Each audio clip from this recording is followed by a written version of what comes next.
Hello everyone, welcome back to the channel. My name is Cole, and in today's video we look at my LEGO model of the legendary Mclaren F1 GTR.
So, if you would like to build this model, the instructions are available at Rebrickable at the link in the description below. And I just realized I forgot to turn this light on, so hold on while I do that. There we go. It makes things look a little bit better. So, let's talk a little bit about how I decided to build the F1 GTR while I move my chair over this way a bit so I can be more in the center of the picture. So, a couple months back on the Instagram page of Alex Penfold, one of the world's best car photographers, he took some amazing pictures of one of the Mclaren F1 GTRs, and I was like, I should build that car, and so I did. It took me a little while, and I ended up not building that color scheme, although I will in the future, and I'll explain that in a minute. But yeah, here we have it, the mock of the Mclaren F1 GTR. And I think this is actually by far the best mock I've ever built, which is kind of saying not much. I'm not really sure what that's saying. But yeah, not trying to brag, but I think this is definitely the best one that I have built. Obviously, other people have built better mocks, but yeah, that's kind of self-explanatory. And I'll explain why in a minute, but we also explain why we went with this black one, which obviously, well, actually maybe not obviously, but this is the one. But this is the livery of the one Le Mans in 1995. Actually, let's go back a little bit further. Obviously, you know the Mclaren F1 as the 1990 supercar that's worth a whole ton of money. And yeah, this is basically the GTR, the race version. And they raced a couple of Le Mans, and 1995, this one came first, and he won. The Mclaren F1, I think both the GTR and the stock version, in fact, the stock version might have been a little bit faster, top speed-wise, could do 240, while the McLaren Speedtail will do 250, which just kind of gives you an idea of how much technology's evolved, as in not much, I guess. I don't know. Well, obviously the Speedtail looks a little bit newer, but that's only 10 miles an hour difference, which is it's pretty crazy to think about. But I plan on building that red one and making a video on it in the future, because that's my favorite of all the liveries that it was raced in. But I decided to build the black one because A, it's the one that won the lot, and B, I had basically all the parts I need for it. So yeah, that was kind of handy. But I will make the other versions as well as the stock version, and probably a long tail version as well. Eventually, and then the instructions will be on Rebrickable. In fact, when I make the other versions, I'll probably make another video about it, so you can kind of expect to see that. If you'd like to know a bit more about the Mclaren F1 and the GTR, I highly recommend you follow the Instagram accounts GT1 History, Peloton 25, and Fan CH Racing, who actually owns the Lark F1 GTR in real life, which is pretty cool. So let's go over the model itself. Like I said, this is the livery of the one that won Le Mans, which is this black with gray livery. In real life, it's probably more like really dark gray over slightly lighter dark gray, but obviously this is as close as we can get to that in Lego. We also have the white livery like accents or details around it. I don't really want to go through all the trouble of making stickers, so yeah, I'm happy with just the brick built livery. So if we talk about the various variations that this car went through in designing it. Now, as I built it, I was trying to make a design video of how I designed it, but it took so long, and I ended up just like bouncing, and I ended up going between so many different versions that I got mixed up, and now I don't know what to do with the video, but I have some pictures anyway.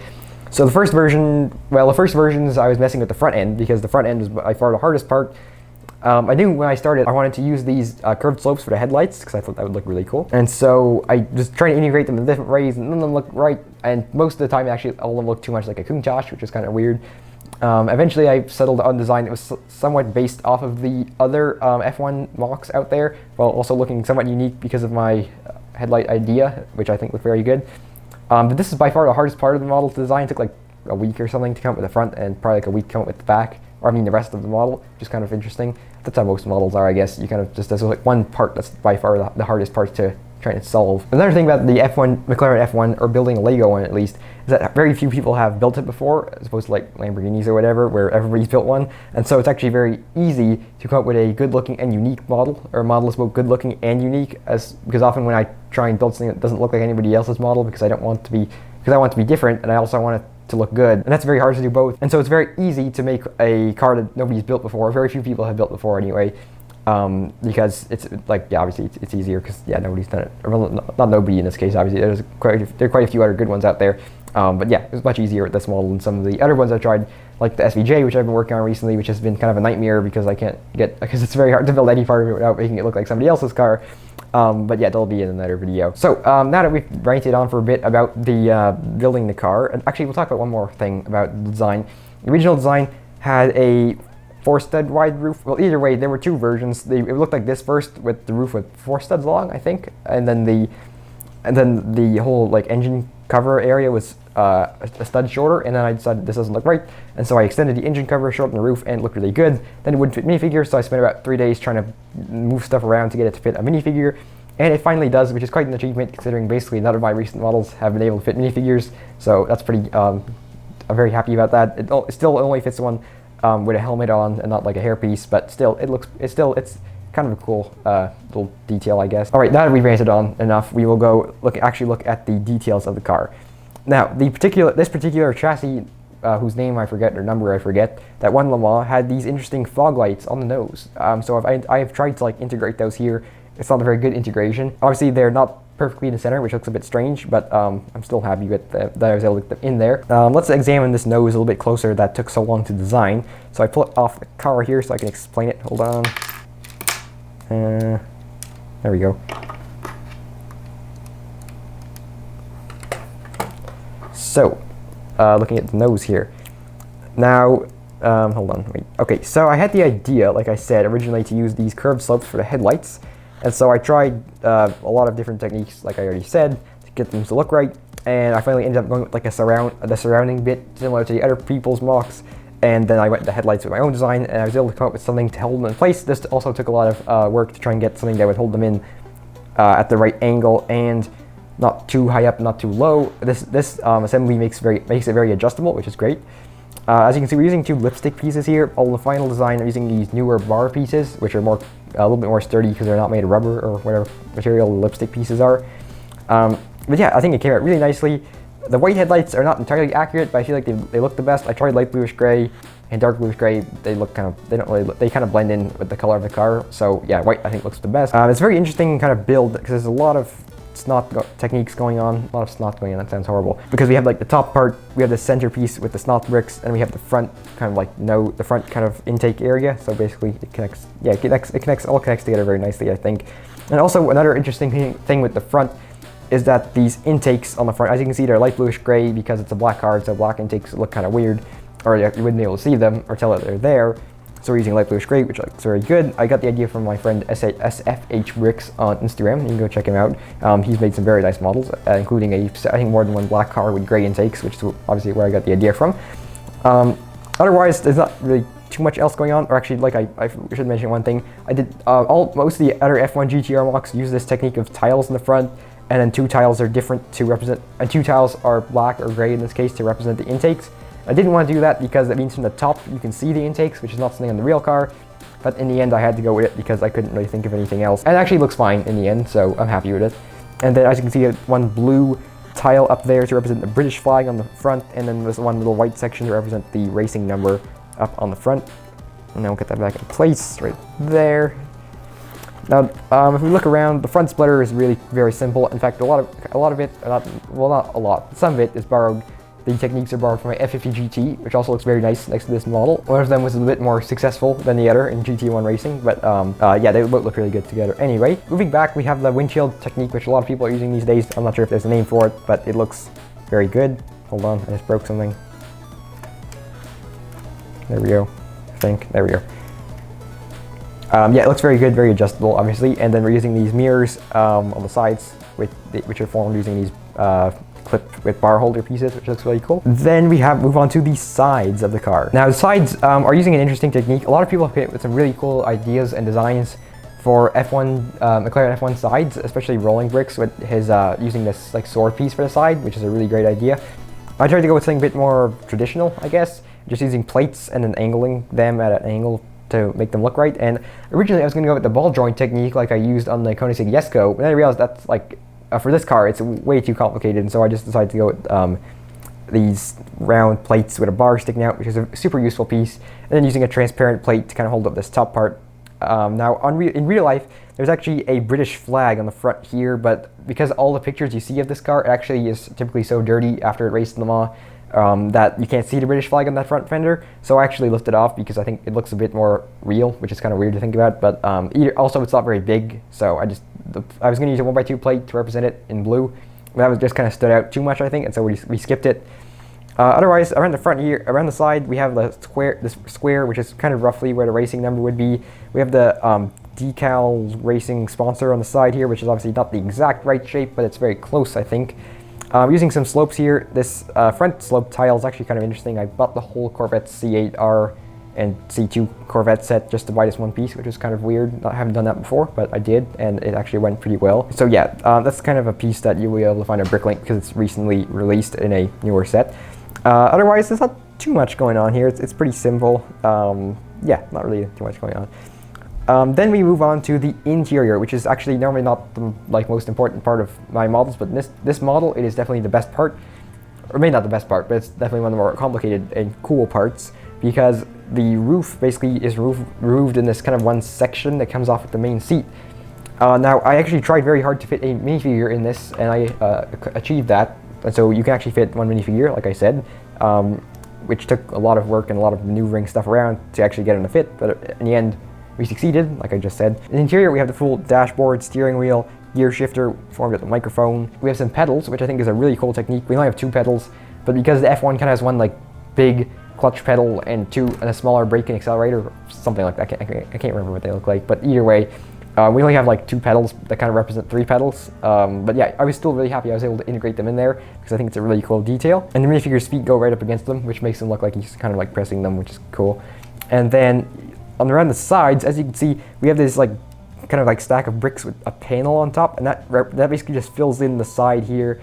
Because otherwise there would be a lot of holes in the side, and that kind of, well, fills in those holes. And then in the back here, I think, I'm not really sure, it's probably not how it is actually, but if you watch a YouTube video, the 5th gear Tiffany Dale driving video of a McLaren F1 LM, not a GTR, but LM, which I believe is like a road legal version of the GTR, there's a second seat, but not a third seat. So I put the second seat in here, or like a representation of the second seat, and there's no third seat. I'm not sure if that's how it was in the GTR. I assume in the GTR, you probably would take it out all the seats, but I thought it was kind of cool to put in that detail, so I did, and obviously you can take it out. It's just like one curved slope in there. But yeah, I thought it was kind of cool to have it in there. And obviously, we're probably gonna make the orange LM one as well, make some instructions for that at least. And then we have the roof, which is using some interesting bracket techniques to actually get it at a like half a plate high level, which is kind of an interesting technique to work out, but it actually worked really well, and it makes it look, it's at like a level that's between where it would normally be with studs, and so I think it actually turned out really, really nice. And then behind that, we have probably my favorite part of the model, which is the engine cover area. Now to form the B and C pillars, we're using, well, the B pillar is this bar that kind of comes out of the bottom of the car, which looks really cool. And the C pillar is this bar going along the back, which also looks pretty cool. This is a technique from the rolling bricks McLaren F1, where I believe he used a bar like this, or at least a technique to get the C pillar like this, which I think looks really cool, and so I integrated it here. We can actually remove this whole engine cover in kind of 3 parts. The 2 sides, which are lower than the central snorkel bit. Obviously the center you have the roof snorkel, which continues up onto the roof. Yeah, you can remove these 2 side parts that are connected to the C pillars.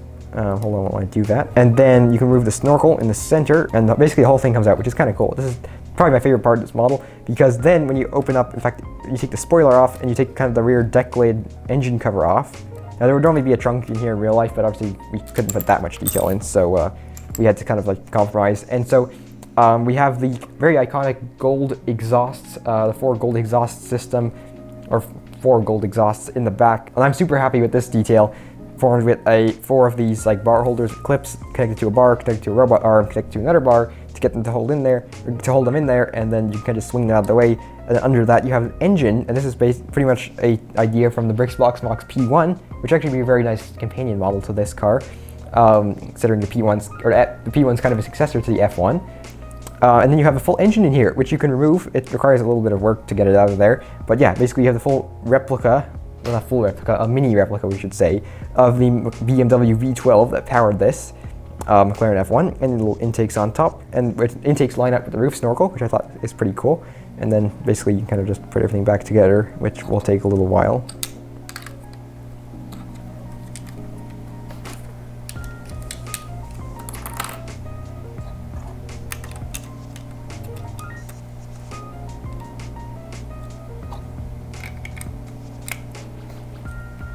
Alright, actually the roof snorkel uses some interesting techniques with jumper plates and things to get everything lined up right. That took a little bit of work to figure everything out, but I was very, very happy with how it came out in the end. In fact, that's probably why I'm so happy with this model, or so excited just to like show it off, because I'm so satisfied with the design, because I actually spent a long time working on it compared to most of my other models, and or at least a long time developing it, and like a long time of it just sitting on the shelf waiting for me to have an idea. I spent a long time trying different techniques on it, and so I was really happy with how basically how I was able to figure out everything, and so that's why I'm kind of more excited about this model than some of my other ones. So then moving on to the back, we have 2 different fender types, as you can see. The rear one, we're using this kind of like sloped down fender, because on real life you can see the F1's rear tires from the back, which is a really cool detail, so obviously we've done that here so you can see them. And then behind that we have the spoiler, a very simple design, nothing too special about it. And then we have the rear bumper, which is actually a really interesting 7-stud wide design, so you can put these little side pieces on it. And obviously you have the taillights in there, you have like the exhaust underneath it, which is using a very interesting